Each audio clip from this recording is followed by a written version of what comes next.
My parents reported my boyfriend to immigration, but they had no idea what I was willing to do for him. They said love was blind. But they never told me it could also be hunted, targeted, and torn apart by the people who claimed to love me the most. When I found out what my parents had done to the man I love, I didn't cry. I didn't scream. I planned. What they didn't know was, I would do anything to protect him, even if it meant burning every bridge I ever knew. Before we dive in, don't forget to follow our channel for more real-life stories with twists you'll never see coming. Now, let me tell you how it all began. It was a Tuesday evening, and I had just finished a long shift at the bookstore when I got the call. My boyfriend Mateo usually texted me around that time, asking if I needed a ride or reminding me to eat something. He was like that, always thoughtful. But that night, it wasn't Mateo's name on my screen. It was an unknown number. I hesitated. I never answer those. But something in my gut told me to pick it up. Hello. Is this Amelia Carter? The voice on the other end asked. Yes. Who's this? This is Officer Taylor with Immigration Enforcement. I'm calling regarding Mateo Alvarez. My heart dropped. For a second, I thought it was a joke. A scam, maybe. Mateo? What about him? He's currently in our custody. He's being detained for a violation of his immigration status. It was like the air had been sucked out of the room. I couldn't speak. Couldn't move. My hand gripped the phone so tight it hurt. There must be a mistake, I finally managed to say. He has a work visa. Everything's legal. He's accused of overstaying. Someone filed a report. I'm sorry, miss. They hung up. I stood there frozen, heart pounding like a drum in my chest.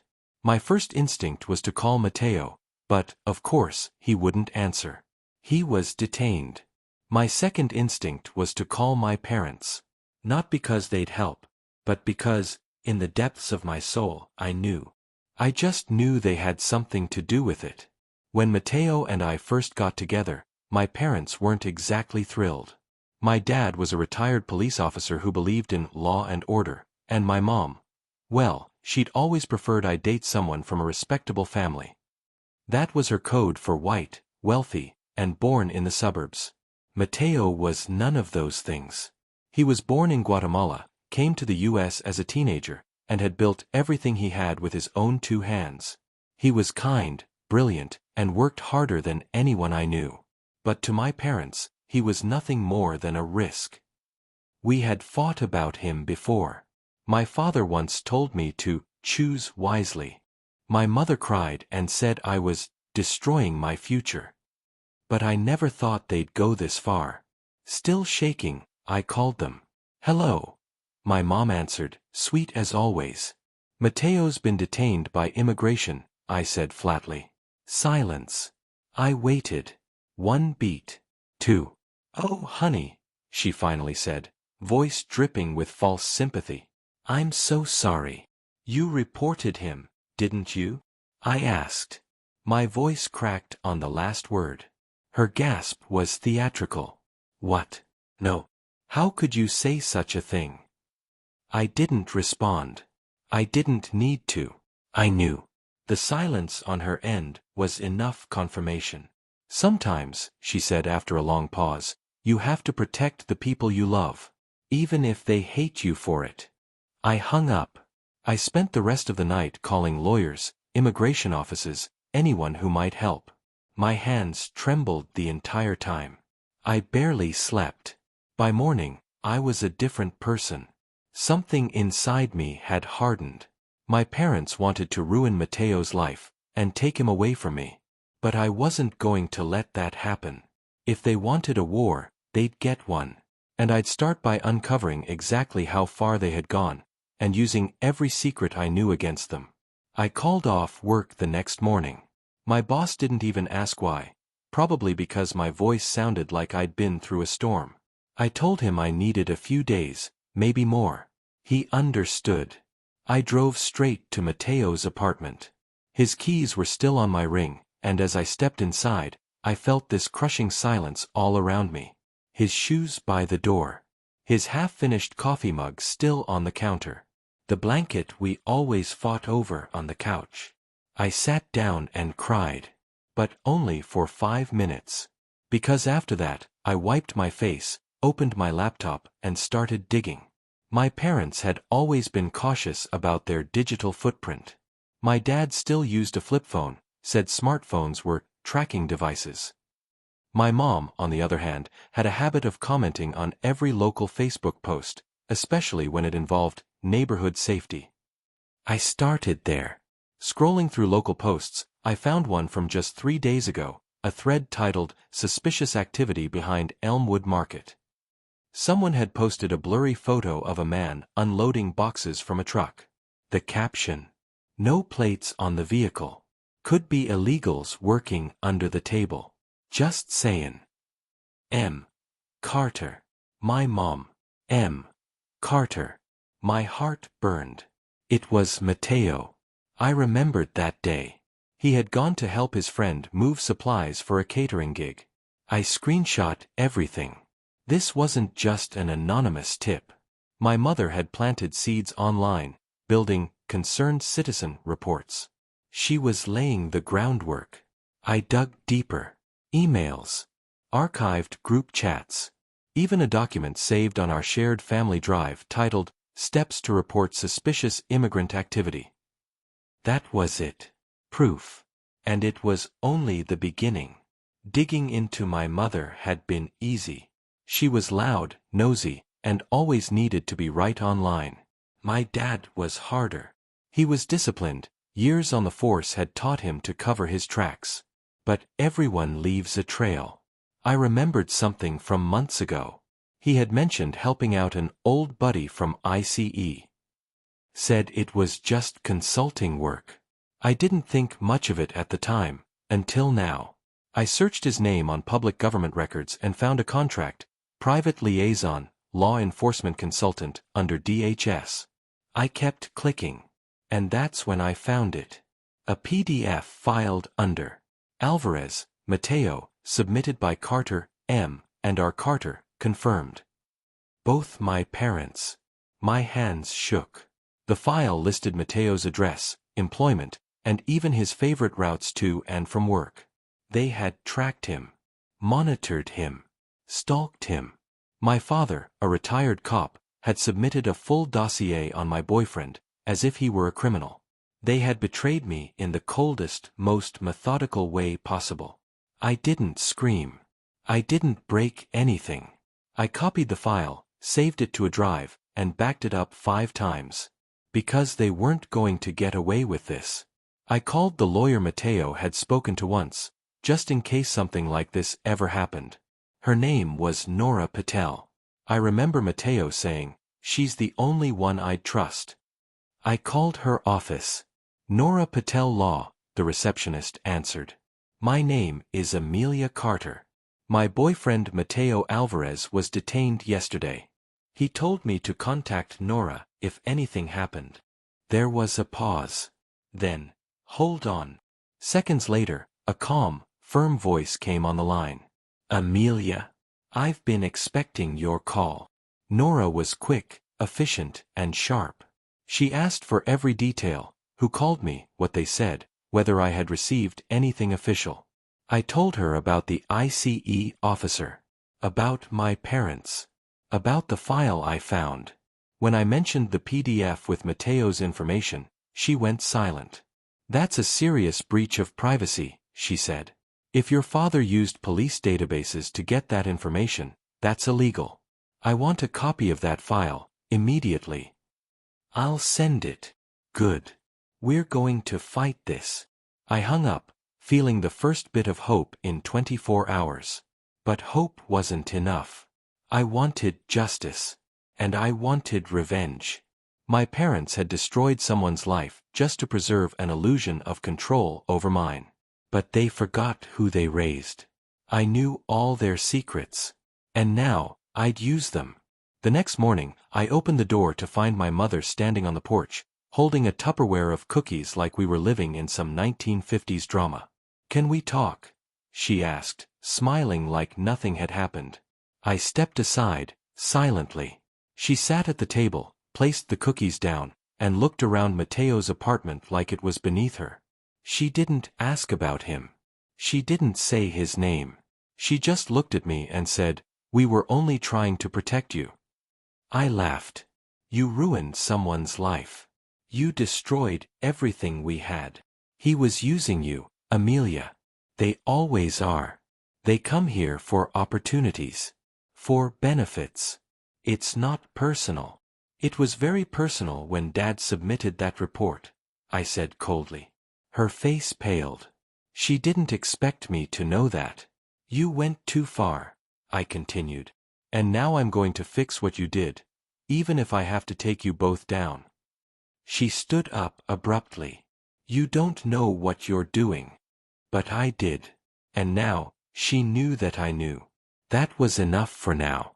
I spent the afternoon gathering everything. Emails, screenshots, voice messages, and the PDF dossier. I printed it all. Then I sealed it in a thick yellow envelope and labeled it. Urgent, privacy violation and illegal surveillance, Mateo Alvarez. And I mailed it. Not to the authorities yet. To someone more powerful. To a journalist at the Chronicle, a reporter who had exposed immigration corruption in the past. I knew his work. He would know what to do with this. But I didn't stop there. I made anonymous accounts on Reddit, TikTok, and Twitter. I scheduled posts. Videos. I blurred names, but the story was strong enough to spark outrage on its own.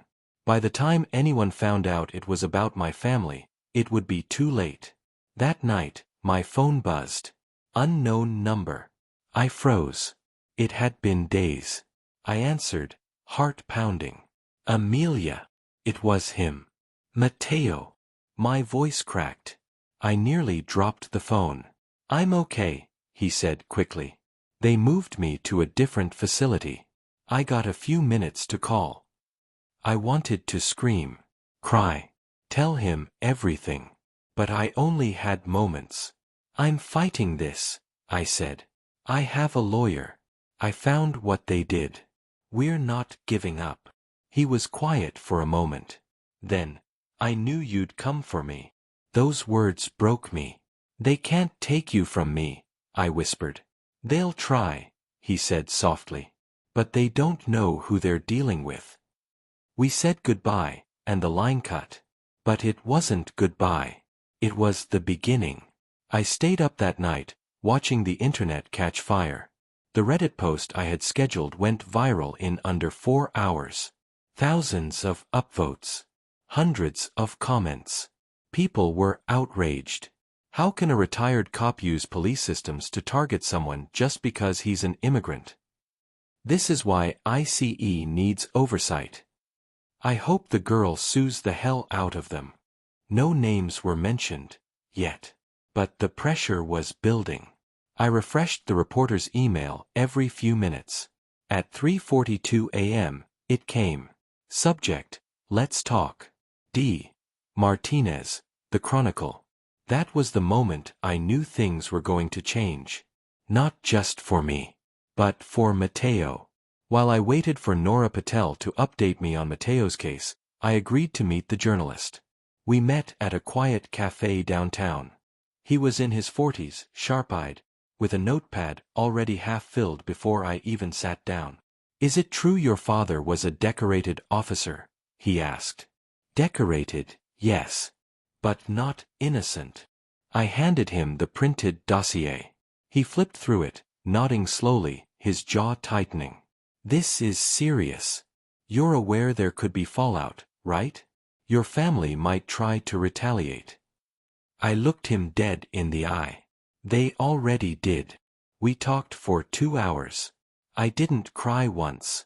I told him everything, from my parents' hatred of immigrants to the lengths they went to erase Mateo from my life. When I left that cafe, I didn't feel afraid. I felt powerful. That night, Nora called with a plan. "I filed a formal complaint against your father with the Oversight Committee," she said. "I've also submitted a motion to re-review Mateo's detainment. The moment this gets press attention, ICE will want to back off." Will they release him? They might move him to a safer facility first. But I have a feeling things are shifting. And she was right. The next morning, someone created a petition on change.org. Free Mateo Alvarez, stop unlawful targeting of immigrants. I didn't create it. Someone from Reddit did. Within 24 hours, it had 100,000 signatures. Then 250,000. People started tagging senators, lawyers, activists. My inbox flooded with messages of support. And I knew. My parents weren't just losing control of me. They were losing control of the narrative. 2 days after the petition exploded, I got a call from my cousin Lily. Your mom is having a meltdown, she whispered, barely able to hide her amusement. She thinks someone hacked her Facebook. Your dad hasn't said a word all morning. I didn't respond. They're saying the whole neighborhood is talking. The HOA president even asked if it's true. I smiled for the first time that week. I guess the truth finally found its way out, I said. That same day, my mom tried calling me. 6 times. I didn't answer. I didn't owe her anything, not after what she did. Later, I saw she posted a vague Facebook status. Don't believe everything you read. Families are complicated. The comments weren't kind. Nora called again with news. They've scheduled a hearing for Mateo, she said. We'll be able to present the misconduct, the illegal surveillance, and the bias. You're a key witness. I'll do whatever it takes, I told her. She paused. One more thing. The judge, she's tough. But she's also a woman of color. She might take this personally. I hoped so. The hearing was set for 2 weeks later. In the meantime, Nora kept the pressure on the agency, while D. Martinez published his first piece. Love, Betrayal, and Deportation, When Parents Weaponize the Law Against Their Daughter's Boyfriend. The story blew up. Mateo's name was everywhere, and so was mine. My dad showed up at my door that night. He didn't knock. He pounded. I opened the door just enough to look him in the eye. You're destroying this family, he said. No hello. No apology. You destroyed it when you betrayed mine, I replied. He looked tired. Angry. Cornered. I raised you better than this. You raised me to follow rules. But only the ones that served you. He didn't deny it. He looked around the apartment, Mateo's photos on the wall, his books on the shelf. He's going to leave you, you know.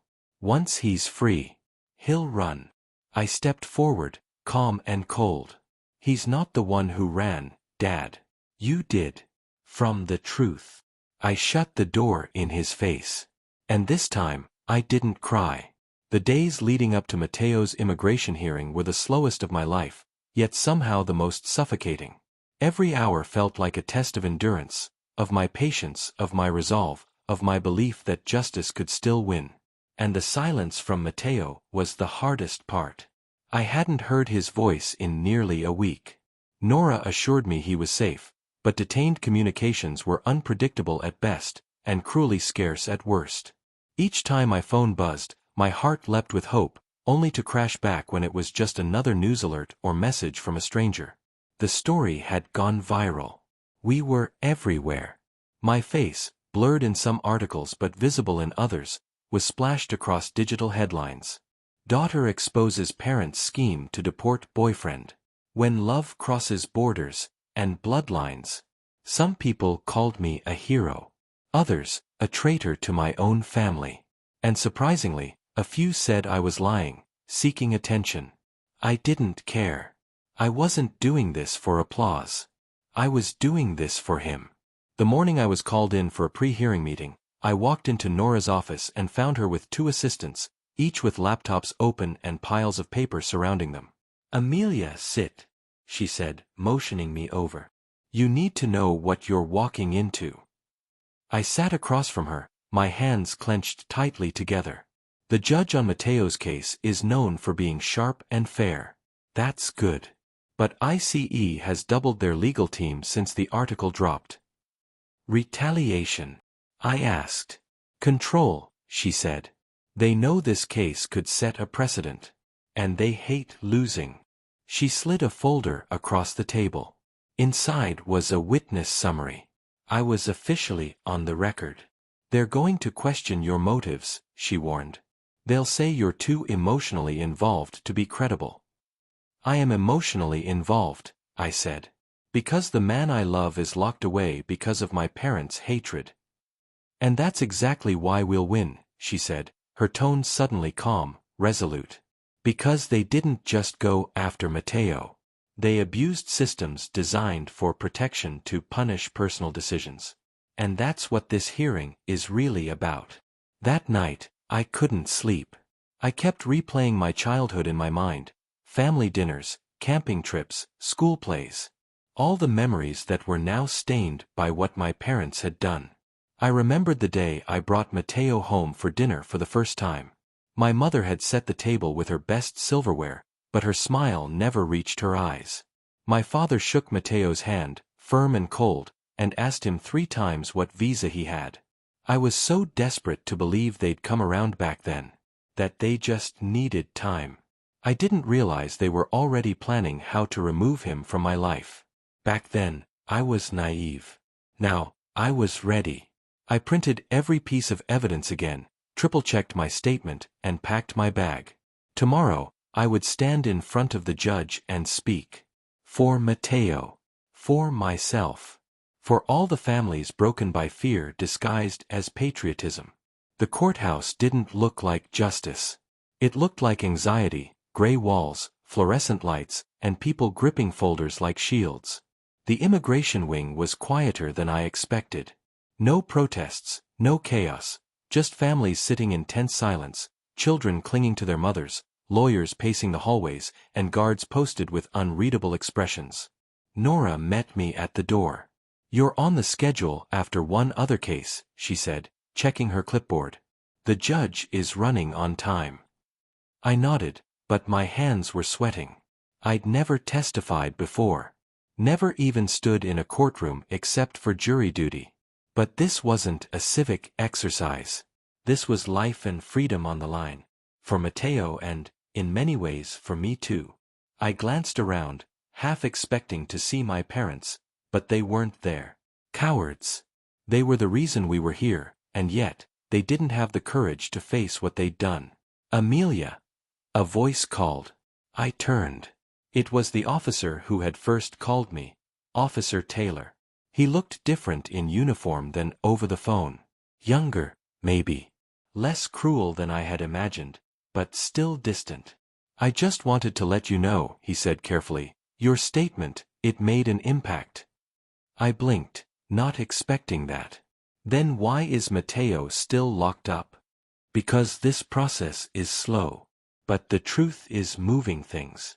You should know that." And then he walked away.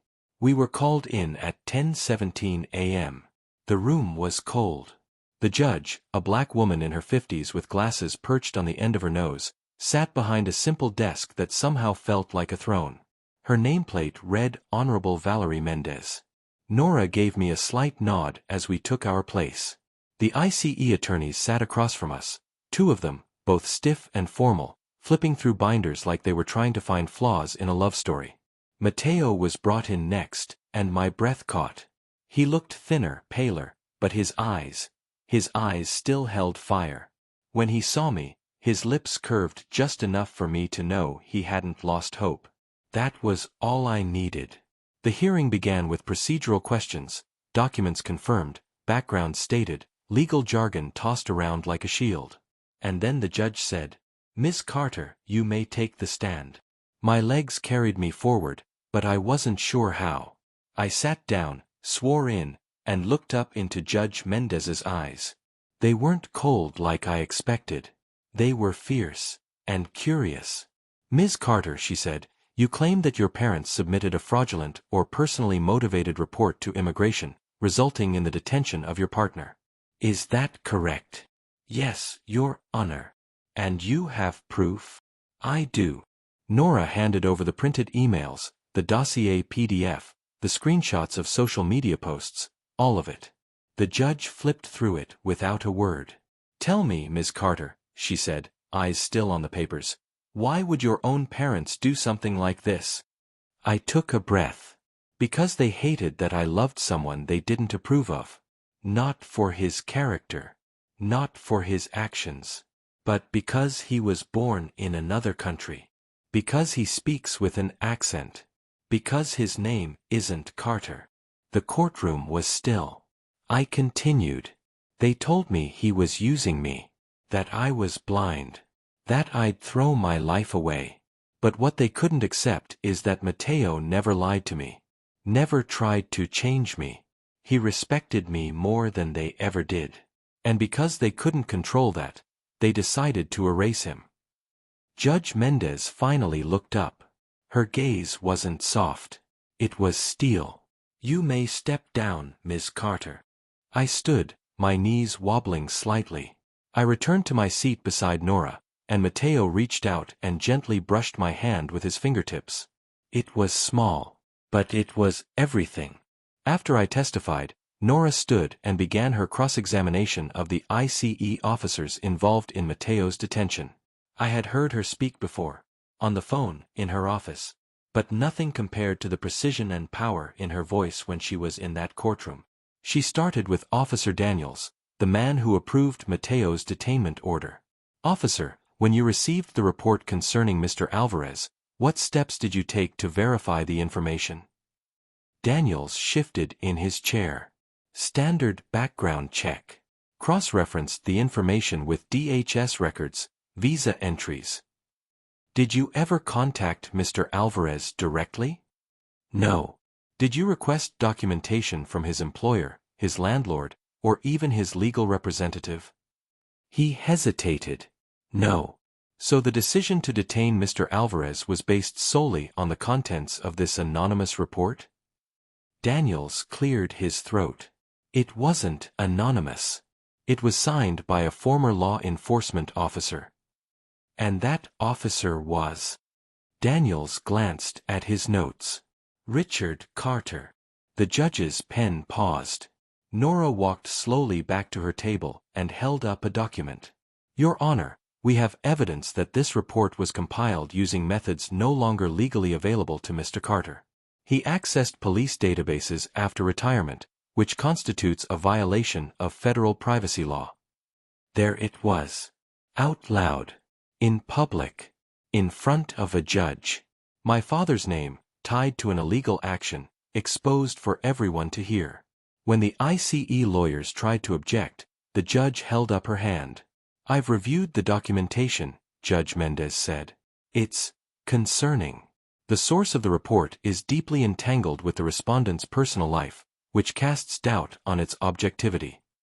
She turned to Mateo. "Mr. Alvarez, do you wish to speak on your own behalf?" He stood, slowly. For a man who'd been behind bars, his voice carried dignity, not resentment. "My name is Mateo Alvarez. I came to this country legally. I've worked, paid taxes, built a life here. I followed every rule they gave me. I didn't break the law. I fell in love." He looked at me. "And that's all I did wrong." The room fell completely silent. Outside the courtroom that day, reporters waited with microphones and questions. I didn't speak to them. Nora gave a short statement. Mateo was escorted back to the detention center to await the judge's decision, and I went home with a knot in my stomach. It wasn't over. But the tide had turned. And deep down, I knew something bigger than us was happening. That night, I checked my messages.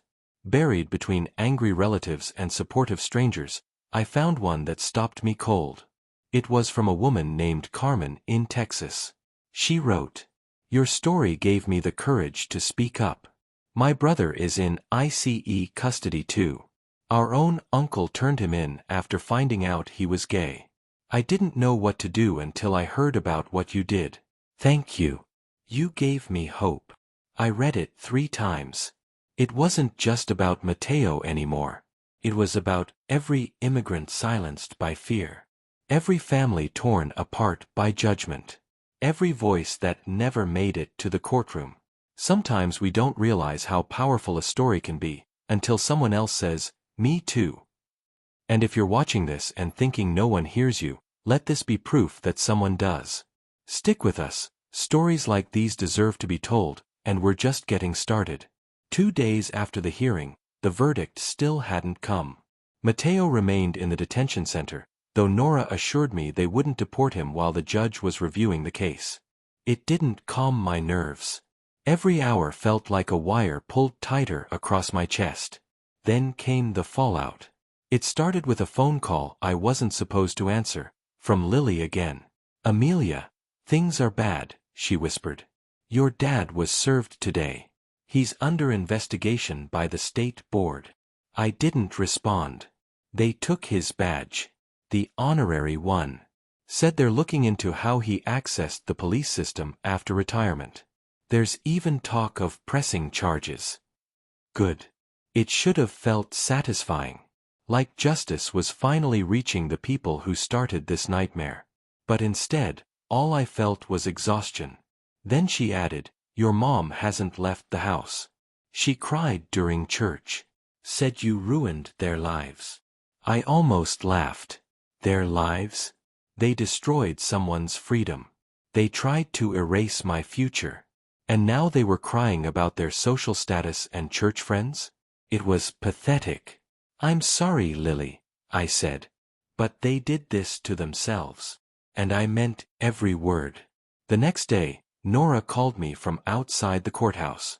"You've stirred up something bigger than I expected," she said. "Media outlets are asking for interviews. Civil rights groups are reaching out. I even got a call from a state senator's office." "Is that good or bad?" "Good," she said. "They want to highlight the misuse of law enforcement access by former officers. Your case might trigger policy change." I blinked. Like actual change? Like legislation? For the first time in weeks, I allowed myself to breathe just a little deeper. I visited Mateo's apartment that evening to feed his fish and pick up a jacket he'd asked for if we ever saw each other again. It was surreal, walking through a space so filled with memories, yet so silent. I stopped in the hallway where he had hung the painting I gave him for his birthday, a watercolor I made of the first place we kissed, under the willow tree by Lake Monroe. He'd framed it, even though the edges were smudged and the colors had run in the rain. And I whispered to the empty air, "You're coming home." That night, I posted a statement on social media. My parents used fear to separate me from the person I love. They used the system to silence him. But love speaks louder. We won't stop until Mateo is free, and until no other family has to suffer for simply loving someone different. The post exploded. Over 800,000 views by morning. Hundreds of shares. Messages from immigrants, activists, daughters who had been told their love wasn't valid. One woman wrote, "My husband is Syrian. My family disowned me. Your story gave me strength." Another, "My brother was deported 2 years ago. He didn't even get a hearing. Thank you for fighting." I didn't feel like a hero, but I finally understood the power of standing up, even when you stand alone. By the end of the week, the backlash against my parents had grown beyond anything I could have imagined. It wasn't just a local scandal anymore, it had gone national. News stations picked up the story, framing it as the daughter who fought ICE and her own family. Podcasts debated it. Activists used it as fuel for campaigns. It stopped being just about Mateo. It became a symbol. I didn't go looking for the attention, but it found me anyway. Reporters showed up outside my apartment. Strangers sent flowers.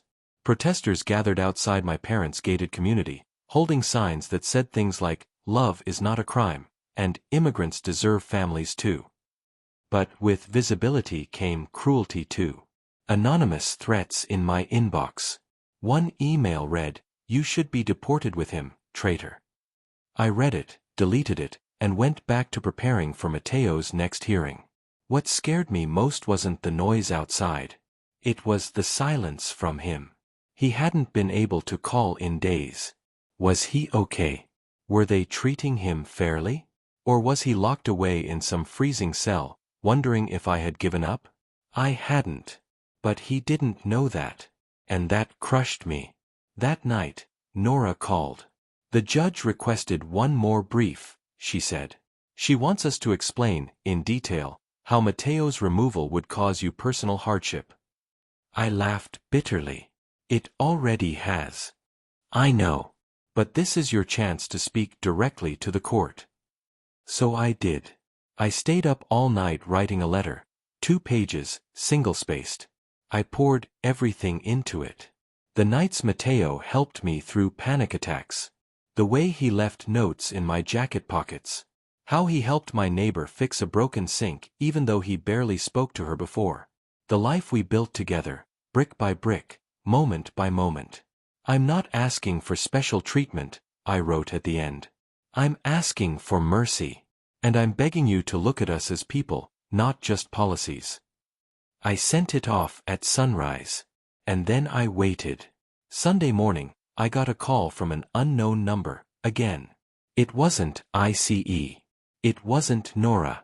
It was my mother. Her voice was ragged. You need to stop this, she said without greeting. No, I replied calmly. You're destroying this family. You already said that.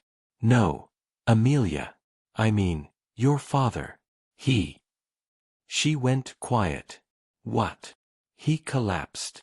I blinked, stunned. What do you mean? He had a breakdown. At the station. They say it was a panic attack. The media, the board hearings, everything's spiraling. And for a moment, just a moment, I felt guilty. Not because I did something wrong, but because I realized how fragile my parents were under the weight of accountability. They were never built to withstand truth. But Mateo was. I didn't say I was sorry. I didn't offer comfort. I just said, you did this to yourselves, and hung up. I didn't cry. Instead, I walked into the kitchen, made coffee, and looked out the window. The world was still turning. Maybe it was finally turning in the right direction. 2 days later, a letter arrived at my door, not from the court, not from Nora, but from Mateo. I recognized his handwriting before I even opened the envelope. Neat, careful strokes. His way of taking up just enough space without wasting any. Inside were 3 pages, front and back. He wrote, I don't know if I'll be free tomorrow or next week. But knowing you're out there, fighting, is what keeps me breathing.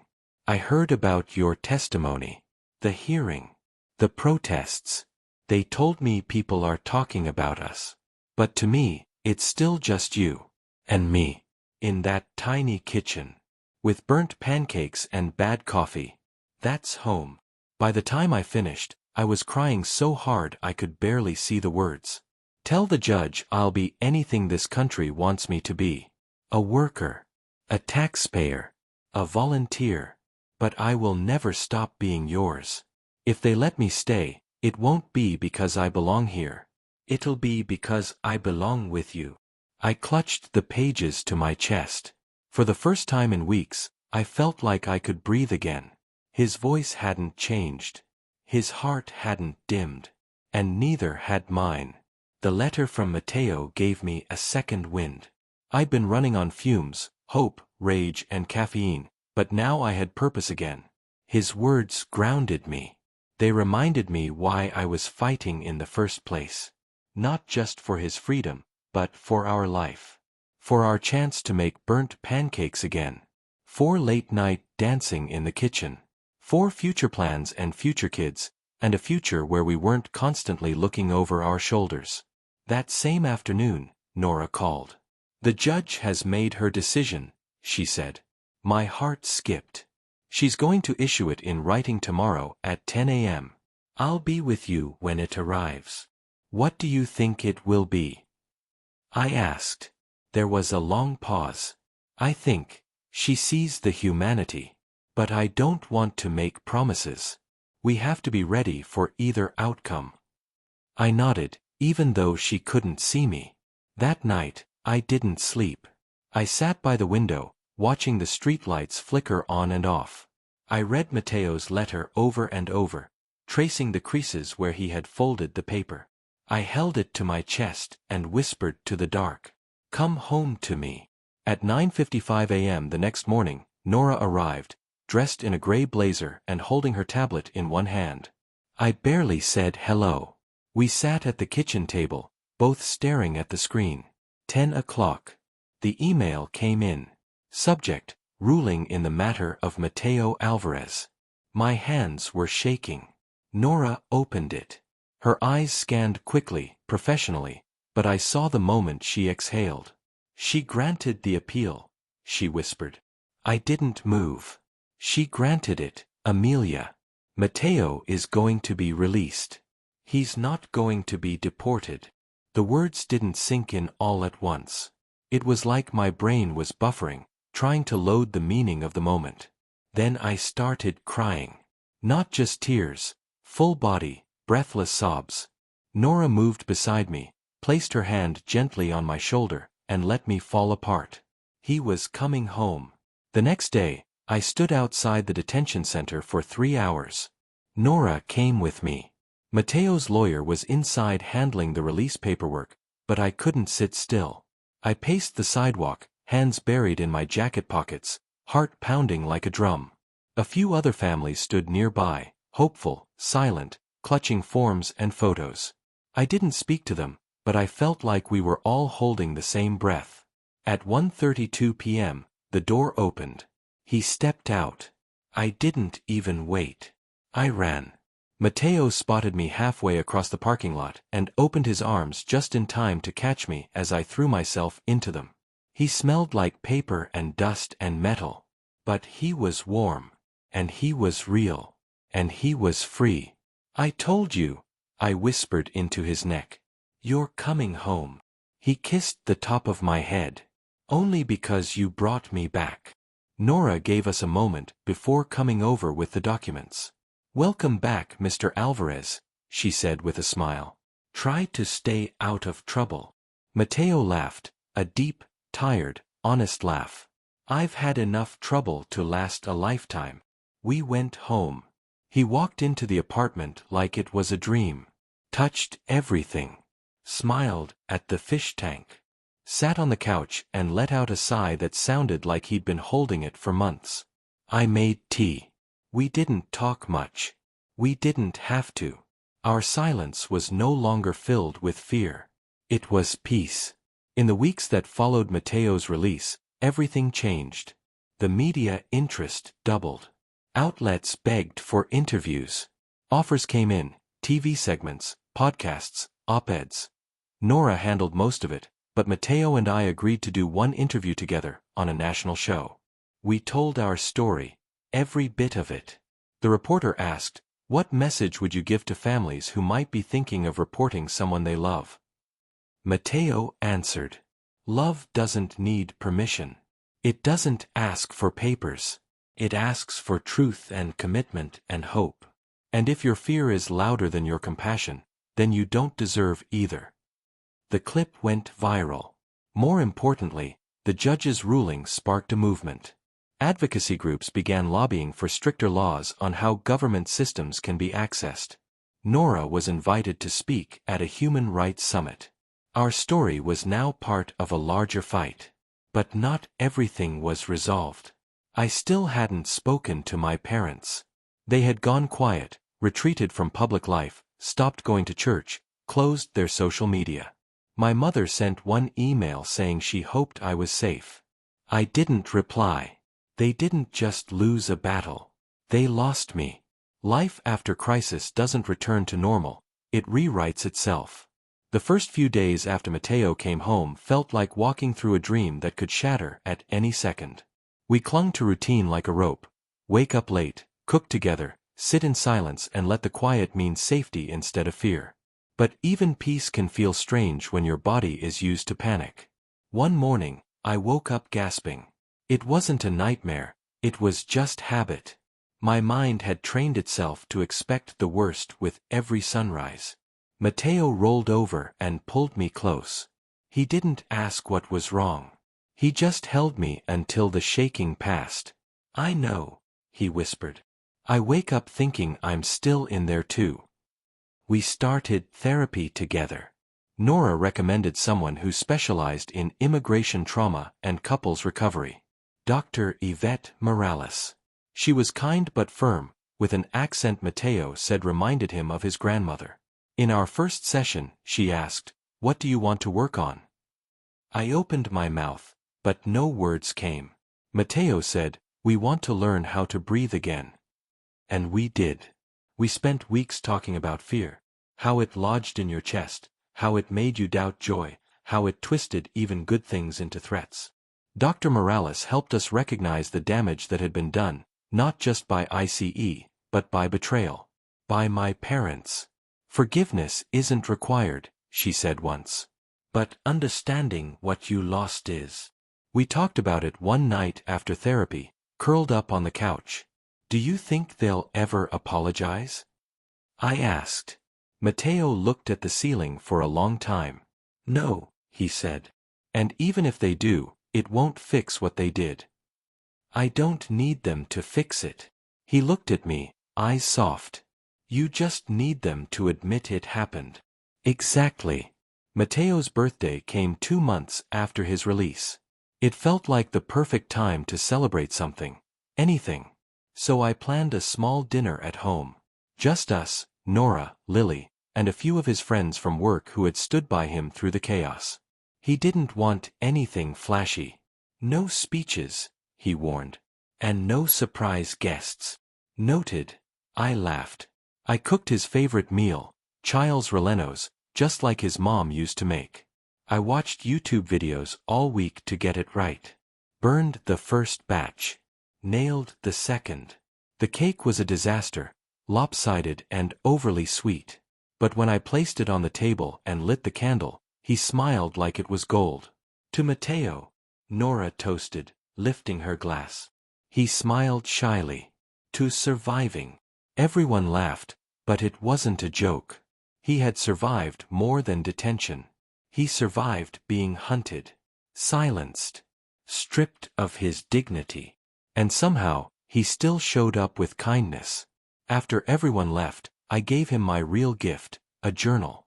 Inside, the first page read, "To write down every part of your story, so no one can ever erase it again." He kissed me and said, "I already have the best chapter." I found myself writing to my parents. Not to mail. Not even to keep. Just to get the words out of my head. The first letter started with, "You broke my heart the day you betrayed Mateo."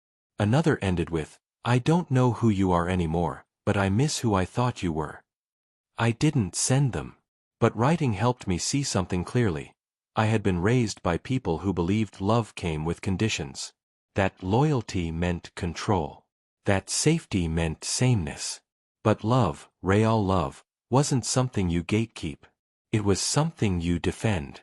Mateo taught me that. And if this story reached even one person like me, someone torn between their family and their truth, then maybe all of this pain had a purpose. Because sometimes the most powerful act of revenge is healing without them. It was a chilly Saturday morning when I opened the mailbox and saw a cream-colored envelope resting on top of the usual bills and flyers. The handwriting was unmistakable, tight, elegant cursive. My mother's. I stood there for a moment, staring at it. The part of me that still hoped for closure whispered, "Open it." The part of me that remembered what they had done whispered, "Burn it." I brought it inside and laid it on the counter, unopened, next to the coffee pot. Mateo noticed immediately. He picked it up gently. "From them." I nodded. He didn't say anything, just looked at me, waiting for my choice. After a few minutes of silence, I broke the seal. Inside was a single folded card. "Your father is retiring. We're having a small family gathering. You're welcome to come."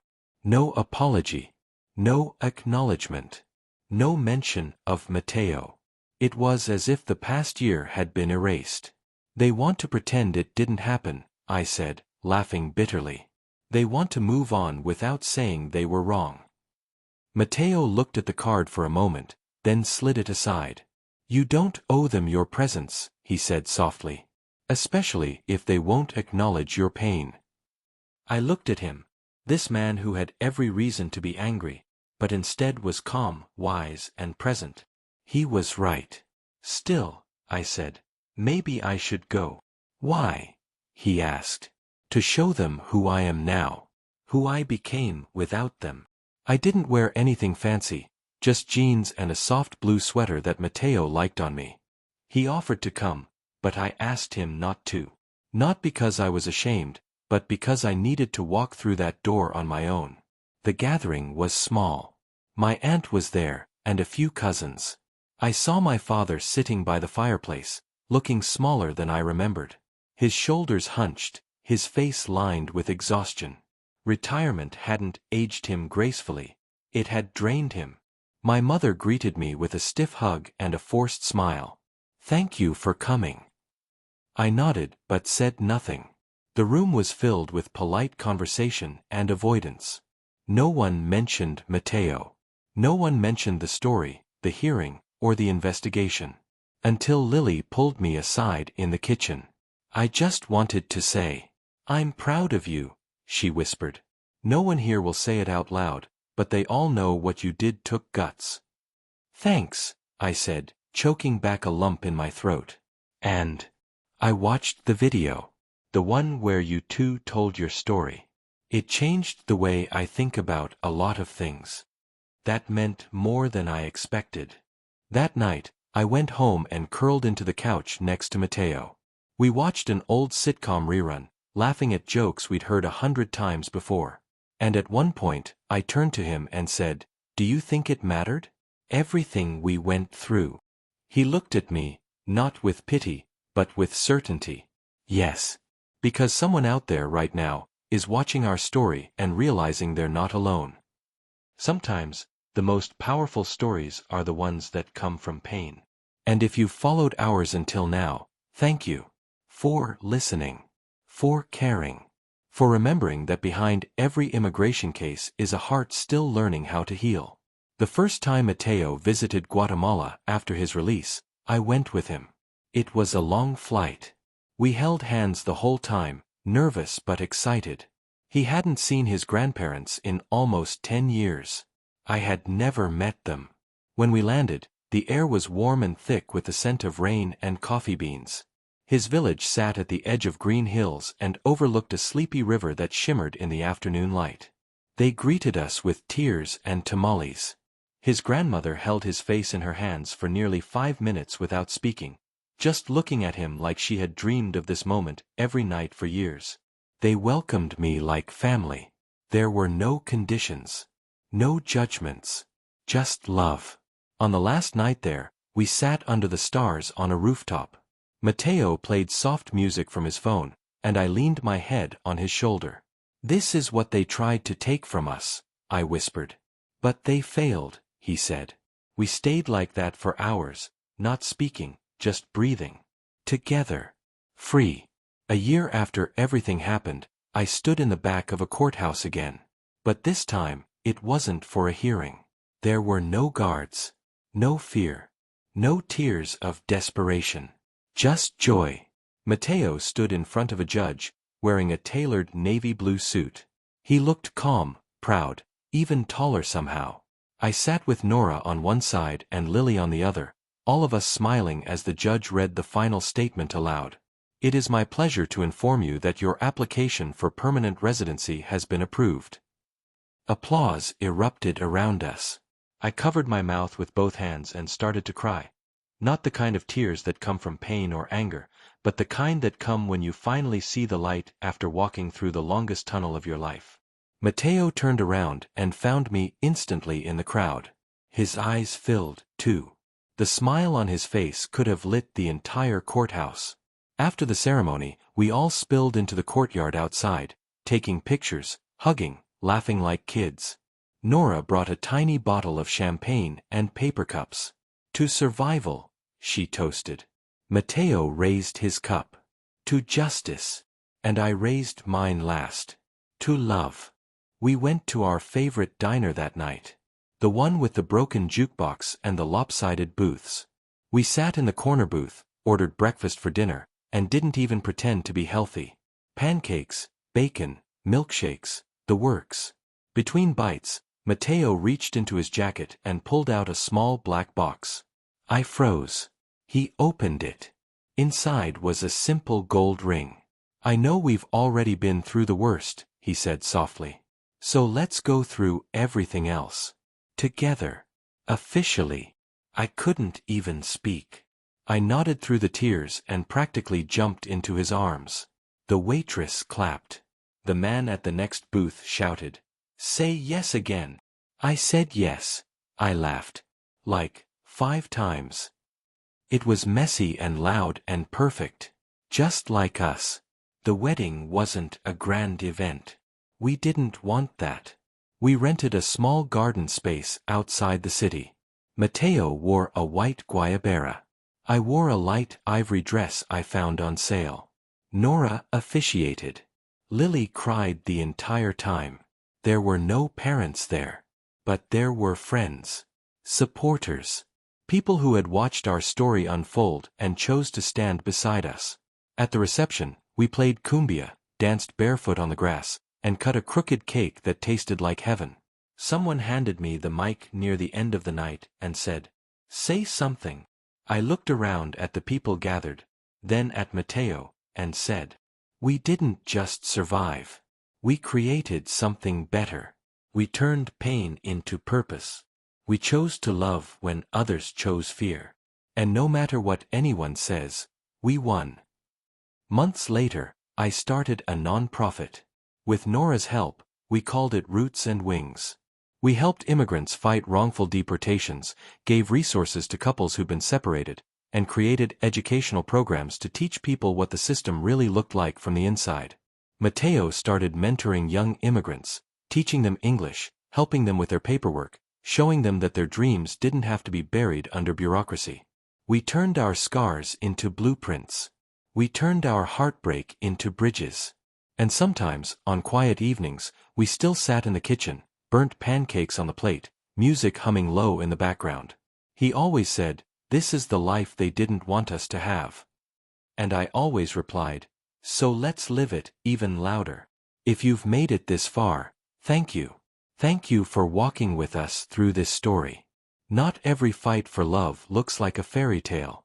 Sometimes it looks like courtrooms and protests and late-night tears.